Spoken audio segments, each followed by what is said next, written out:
Smokey's not your real first name, is it?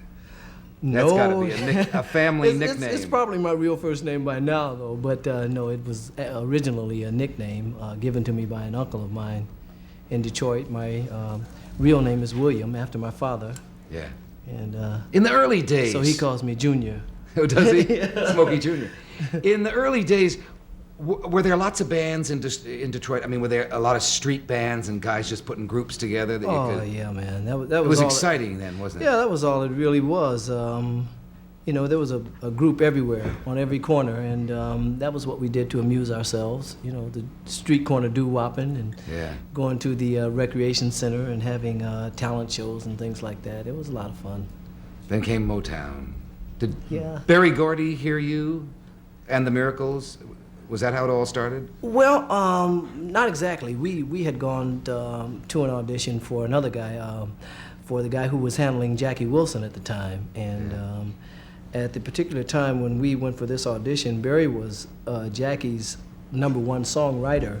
He had written all the hit records just about that Jackie Wilson had in those days. And he happened to be present. I guess he was submitting some new material. And when we went to audition for this guy, rather than doing a bunch of songs that were currently on the market that were popular by other people, we sang about 4 or 5 songs that I had written while we were going to high school. We had formed our group in junior high school, and we went for this audition actually right after we graduated from high school. And the guy hated us. He hated you? He said, you know, you'll never make it, and this thing and that. And but however, it was impressive to Berry that we had sang songs that he had never heard before. So when we went outside, he came out and he asked where we got the material from, and that was how we struck up a relationship with him.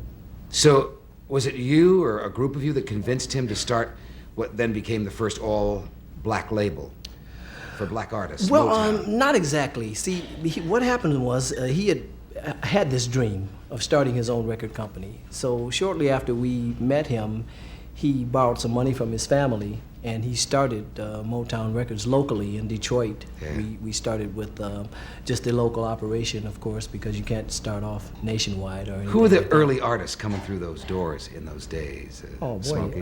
Everybody that finally you probably heard of coming from the Motown stable came pretty early. We were actually, the Miracles and I were the first group there. And we had solo artist, Eddie Holland, who became one of the Holland Dozier Holland, who is one of the Holland Dozier Holland team, who did all the songs on the Supremes and so on and so forth. And we had a lot of talent coming around there. The earlier days produced people like Diana Ross and the Supremes, the Temptations, Marvin Gaye, Stevie Wonder, you know, Martha Reeves and the Vandellas, many, many people, Four Tops, you know. We've had everybody. You sure have. As an executive, I mean, you've been vice president now, what, 16, 17 yeah, years? About that, like yeah. Since I was about 2 years old. Yeah. What are the trends now, Smokey? Now I think that artists are more self-sufficient.